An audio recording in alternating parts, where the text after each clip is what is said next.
प्रधानमंत्री नरेंद्र मोदी गुरुवार को श्रीनगर पहुंचे। 5 अगस्त 2019 को जम्मू कश्मीर से आर्टिकल 370 खत्म होने के बाद पीएम मोदी का यह पहला कश्मीर दौरा है। प्रधानमंत्री मोदी ने 6,400 करोड़ रुपए की कई विकास परियोजनाओं का अनावरण किया। इसके बाद श्रीनगर की बख्शी स्टेडियम में एक जनसभा को भी संबोधित किया। बीजेपी का दावा है कि कश्मीर के इतिहास में यह अब तक की सबसे बड़ी रैली रही है। बड़ी संख्या में लोग इस रैली में हिस्सा लेने के लिए पहुंचे थे। पीएम की एक झलक पाने के लिए लोगों में भारी उत्साह था। पीएम मोदी की प्रशंसकों में महिलाओं की तादाद बहुत ज्यादा थी। महिलाओं ने पीएम मोदी पर भरोसा जताते हुए उनके प्रति अपने समर्थन का इजहार किया है और कहा है कि 370 हटने के बाद कश्मीर में बहुत कुछ बदल गया है। सबसे पहले हम आपको उन लड़कियों की बात सुनाते हैं जो पीएम मोदी को सुनने के लिए उनकी रैली में आई थी। इन लड़कियों से हमारी संवाददाता श्वेता भट्टाचार्य ने बात की है।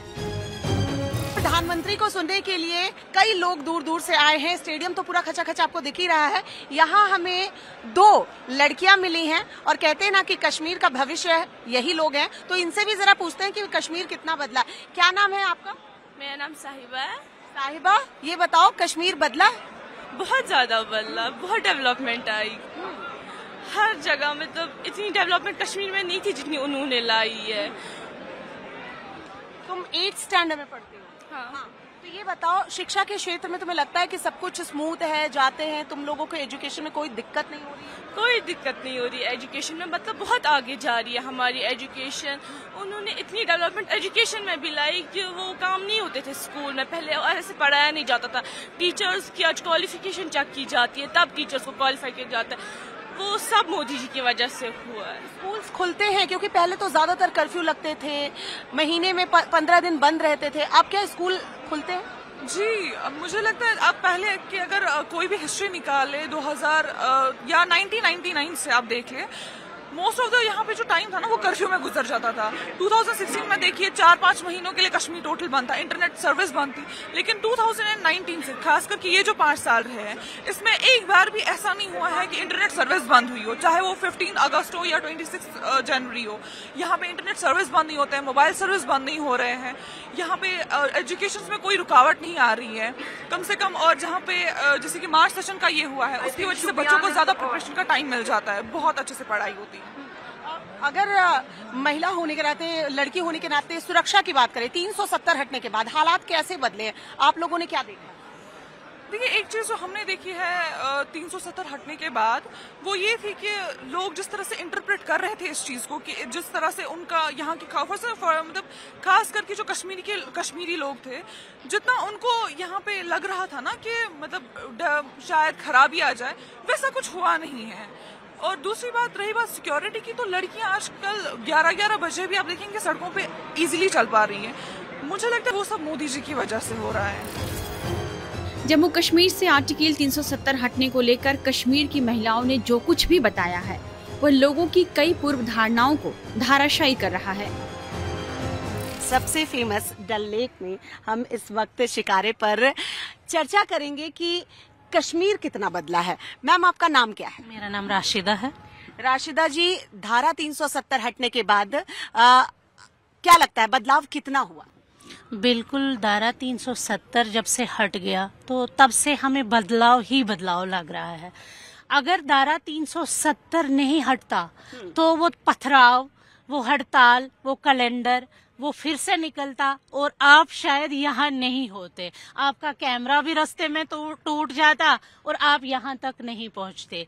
तो ये है कि हमारा डेवलपमेंट, आप टूरिज्म देख लीजिए, आप जिस डल में है ना अभी, तो आप देख लीजिए यहाँ आसपास में कितना टूरिज्म है, कितने टूरिस्ट है। टूरिज्म, हमारा टूरिज्म सेक्टर सबसे बढ़ गया है इधर, क्योंकि ये हमारी शान है। जो टूरिज्म है ये हमारी शान है। और हमारे रेड़े वाले, जो बोट वाले, शिकारे वाले, तो उनका ये अपना एक रोजगार भी चलता है। तो जब टूरिज्म बढ़ गया 370 के बाद, तो ये हमारी शान है, ये हमारा बदलाव है।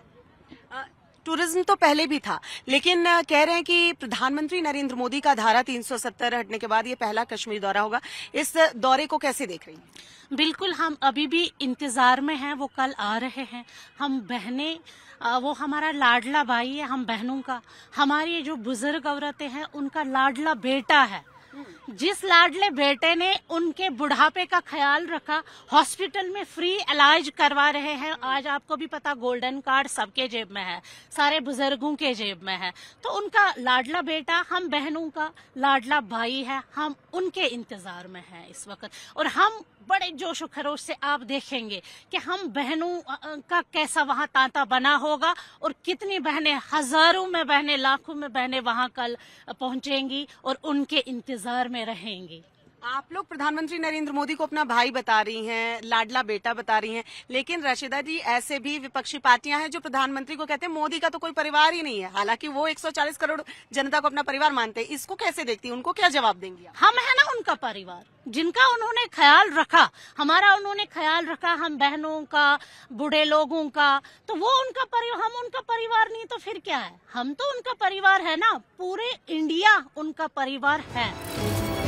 कश्मीर की महिलाएं यह कह रही हैं कि पीएम मोदी ने जब से आर्टिकल 370 हटाया है, हमारा कैलेंडर बदल गया है, क्योंकि अब कश्मीर में हड़तालें नहीं होती। सबसे पहले हमारा कैलेंडर बदल गया। कैलेंडर बदला, कैलेंडर की वजह से हमें रूटीन में हम काम नहीं कर सकते थे। रूटीन, ये कैलेंडर की वजह से हमें शेड्यूल बनाना पड़ता था कि इस डेट को हड़ताल है, 6 महीने के लिए हड़ताल है। अपने सारे काम दाम छोड़ के फिर हमने 6 महीने के बाद वो रखना पड़ता था। बच्चों को स्कूल, गेम्स, अभी जो बच्चे 35 सालों से उनका करियर जो वेस्ट हुआ है, 8th पास तो है ही नहीं, कोई अंधेरे में डूब गया था। हमारे भाइयों का जो उस वक्त 15 साल का बच्चा था, जिसने मतलब जो पथराव के लिए चलता था, फिर स्कूलिंग छोड़ दी, फिर कहा कि अभी कुछ आजादी आ जाएगी, बाद ये सब चीजें आ जाएंगे, तो वो उस चीज के साथ रहा। और फिर जेल, या तो मकबरों में हमारे कितने बच्चे जवानों ने अपनी जिंदगी खो दी। तो इस कैलेंडर की वजह से जो बदलाव हुआ है, आज हम ये यकीन नहीं कर सकते हैं कि आज हम सोच रहे हैं कि बच्चा हमारा स्कूल जा रहा है। आज हम शेड्यूल बना रहे हैं कि सुबह से 4 बजे तक स्कूल जाएगा, स्कूल से फिर ट्यूशन भी जाएगा। ये तो पहले था ही नहीं। बच्चे तो हमारे अनपढ़ रहे। अब हम कहते हैं आज के, इसके लिए जिम्मेदार किसे मानती हैं? यहाँ के पॉलिटिशियन को, यहाँ की पॉलिटिक्स जो कश्मीर की थी, जो हमारे अपने पॉलिटिशियन थे यहाँ पे, चाहे नेशनल कॉन्फ्रेंस है, PDP है, जो कुछ भी है, तो उन्होंने धोखा दिया है पाकिस्तान को भी और हिंदुस्तान को भी। ये जो 370 आर्टिकल है, जिसके खत्म होने के बाद यहाँ के हालात बदल चुके हैं। अगर वो सही था, 370 आर्टिकल सही था, तो अगर वो टेम्पररी था, तो उन्होंने 70 सालों तक मिसगाइड क्यों किया लोगों को? अगर ये धारा हटी तो ऐसा हो जाएगा, फिर वैसा हो जाएगा, हिंदुस्तान ऐसा करेगा, फिर पाकिस्तान ऐसा करेगा। ये तो सारे उनके बिजनेस एक गेम थी, जिसमें बच्चों ने, हमारे बच्चों ने अपने जिंदगियां खोई है, माओं ने अपने औलादों को खोया है। कितने सारे माएँ यहाँ पे है, 2 लाख के करीब हमारे बच्चे और हमारे भाई मर चुके हैं, जिनके लिए कोई बात नहीं करता है, और कितने लाखों की तादाद में हमारे जेलों में है। कश्मीर की महिलाओं ने जिस तरह अनुच्छेद 370 हटाए जाने पर अपनी खुशी जाहिर की है और अपने अनुभव साझा किए हैं, उससे कह सकते हैं कि सच में कश्मीर बदल गया है। क्योंकि हिंसा, अशांति, अलगाववाद या आतंकवाद की भेंट कोई भी चढ़े, इसका सबसे ज्यादा प्रभाव महिलाओं पर ही पड़ता है, क्योंकि इसका शिकार हुआ कोई न कोई व्यक्ति, इनमें से किसी का पिता, तो किसी का बेटा, तो किसी का भाई या किसी का पति होता है। लिहाजा कश्मीर में जब से शांति का सूरज उगा है, तो इन महिलाओं के जीवन में भी अशांति और हिंसा की शाम का अस्त हो गया है। टाइम्स नाउ नव भारत डिजिटल की रिपोर्ट।